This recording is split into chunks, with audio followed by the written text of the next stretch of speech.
How often had Lucy rehearsed this bow, this interview? But she had always rehearsed them indoors, and with certain accessories, which surely we have a right to assume. Who could foretell that she and George would meet in the rout of a civilization, amidst an army of coats and collars and boots that lay wounded over the sunlit earth? She had imagined a young Mr. Emerson, who might be shy or morbid or indifferent or furtively impudent.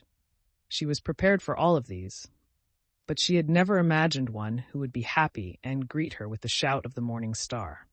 Indoors herself, partaking of tea with old Mrs. Butterworth, she reflected that it is impossible to foretell the future with any degree of accuracy, that it is impossible to rehearse life.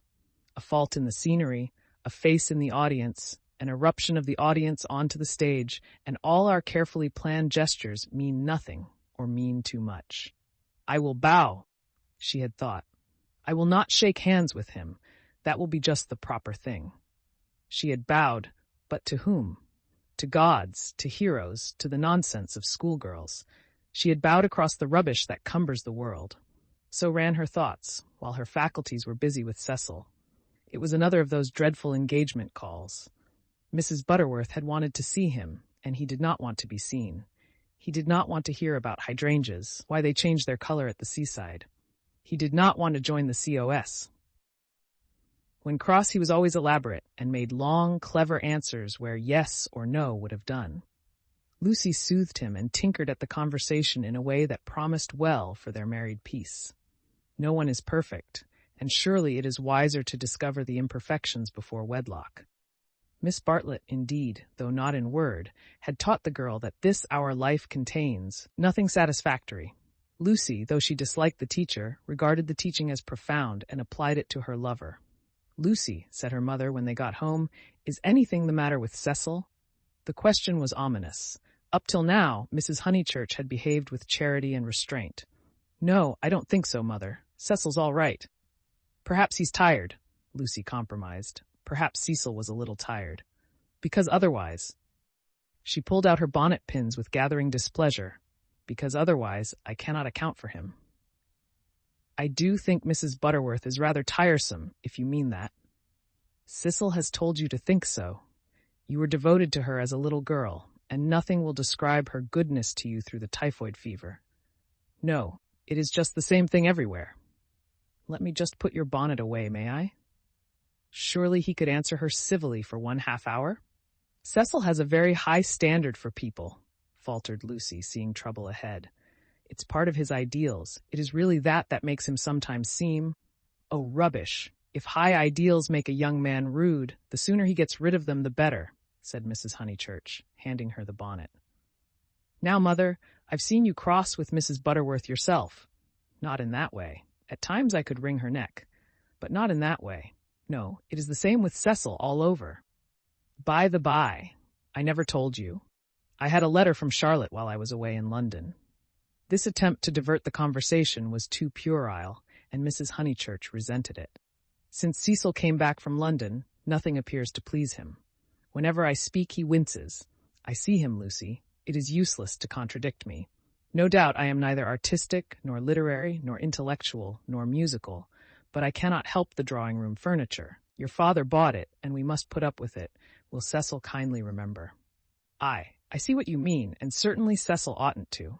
But he does not mean to be uncivil. He once explained, it is the things that upset him. He is easily upset by ugly things. He is not uncivil to people.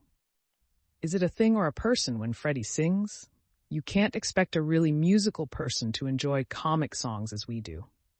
Then why didn't he leave the room? Why sit wriggling and sneering and spoiling everyone's pleasure? We mustn't be unjust to people, faltered Lucy. Something had enfeebled her, and the case for Cecil, which she had mastered so perfectly in London, would not come forth in an effective form. The two civilizations had clashed. Cecil hinted that they might, and she was dazzled and bewildered, as though the radiance that lies behind all civilization had blinded her eyes. Good taste and bad taste were only catchwords, garments of diverse cut, and music itself dissolved to a whisper through pine trees, where the song is not distinguishable from the comic song. She remained in much embarrassment while Mrs. Honeychurch changed her frock for dinner, and every now and then she said a word and made things no better. There was no concealing the fact. Cecil had meant to be supercilious, and he had succeeded. And Lucy, she knew not why, wished that the trouble could have come at any other time. "Go and dress, dear. You'll be late." "All right, mother." "Don't say all right and stop. Go." She obeyed, but loitered disconsolately at the landing window. It faced north, so there was little view, and no view of the sky.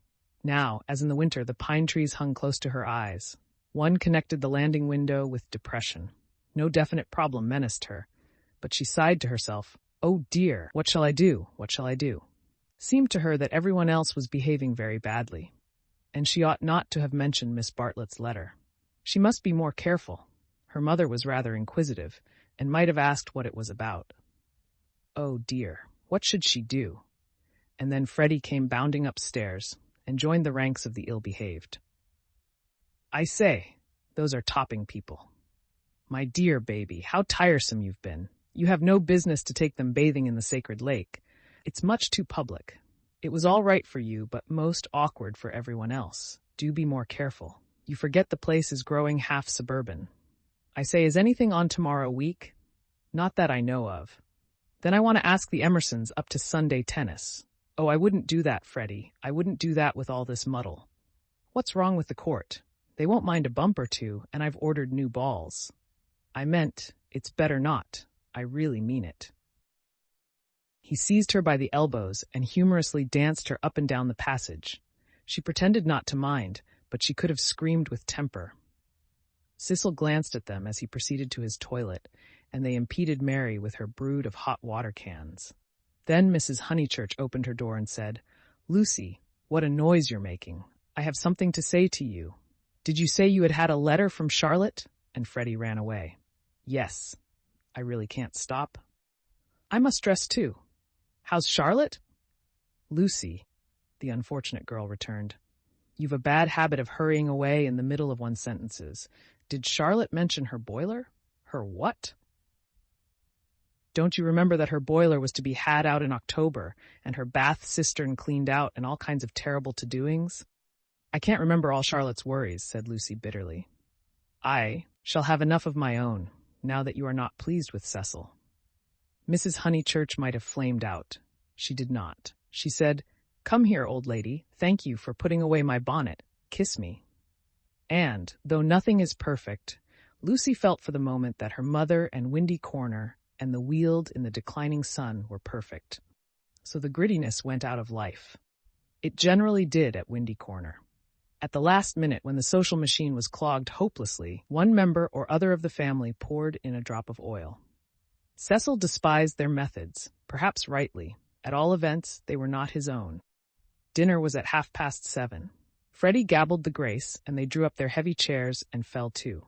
Fortunately, the men were hungry. Nothing untoward occurred until the pudding. Then Freddie said, "Lucy, what's Emerson like?" "I saw him in Florence," said Lucy, hoping that this would pass for a reply. "Is he the clever sort, or is he a decent chap?" "Ask Cecil. It is Cecil who brought him here." "He is the clever sort, like myself," said Cecil. Freddie looked at him doubtfully. "How well did you know them at the Bertolini?" asked Mrs. Honeychurch. "Oh, very slightly. I mean, Charlotte knew them even less than I did." "Oh, that reminds me. You never told me what Charlotte said in her letter." "One thing and another," said Lucy, wondering whether she would get through the meal without a lie. "Among other things, that an awful friend of hers had been bicycling through Summer Street, wondered if she'd come up and see us, and mercifully didn't." "Lucy, I do call the way you talk unkind. She was a novelist. She was a novelist," said Lucy craftily. The remark was a happy one, for nothing roused Mrs. Honeychurch so much as literature in the hands of females. She would abandon every topic to inveigh against those women who, instead of minding their houses and their children, seek notoriety by print. Her attitude was, if books must be written, let them be written by men. And she developed it at great length, while Cecil yawned and Freddie played at this year, next year, now, never with his plumstones, and Lucy artfully fed the flames of her mother's wrath. But soon the conflagration died down, and the ghosts began to gather in the darkness. There were too many ghosts about. The original ghost, That touch of lips on her cheek had surely been laid long ago. It could be nothing to her that a man had kissed her on a mountain once. But it had begotten a spectral family. Mr. Harris, Miss Bartlett's letter, Mr. Beebe's memories of violets, and one or other of these was bound to haunt her before Cecil's very eyes. It was Miss Bartlett who returned now, and with appalling vividness. "I have been thinking, Lucy, of that letter of Charlotte's. How is she?" I tore the thing up. "Didn't she say how she was? How does she sound? Cheerful?" "Oh, yes, I suppose so. No, not very cheerful, I suppose." "Then, depend upon it, it is the boiler. I know myself how water preys upon one's mind. I would rather anything else, even a misfortune with the meat." Cecil laid his hand over his eyes. "So would I," asserted Freddie, backing his mother up, backing up the spirit of her remark rather than the substance. "And I have been thinking," she added rather nervously, "surely we could squeeze Charlotte in here next week and give her a nice holiday while the plumbers at Tunbridge Wells finish. I have not seen poor Charlotte for so long." It was more than her nerves could stand, and she could not protest violently after her mother's goodness to her upstairs. "Mother, no," she pleaded. "It's impossible. We can't have Charlotte on. The top of the other things, we're squeezed to death as it is. Freddie's got a friend coming Tuesday, there's Cecil, and you've promised to take in Minnie Beebe because of the diphtheria scare. It simply can't be done." "Nonsense, it can. If Minnie sleeps in the bath, not otherwise. Minnie can sleep with you." "I won't have her." "Then, if you're so selfish, Mr. Floyd must share a room with Freddie." "Miss Bartlett, Miss Bartlett, Miss Bartlett," moaned Cecil, again laying his hand over his eyes. "It's impossible," repeated Lucy. "I don't want to make difficulties, but it really isn't fair on the maids to fill up the house so." "Alas. The truth is, dear, you don't like Charlotte." "No, I don't. And no more does Cecil. She gets on our nerves. You haven't seen her lately and don't realize how tiresome she can be, though so good. So please, Mother, don't worry us this last summer, but spoil us by not asking her to come." "Hear, hear," said Cecil. Mrs. Honeychurch, with more gravity than usual, and with more feeling than she usually permitted herself, replied, "This isn't very kind of you two. You have each other and all these woods to walk in, so full of beautiful things, and poor Charlotte has only the water turned off and plumbers.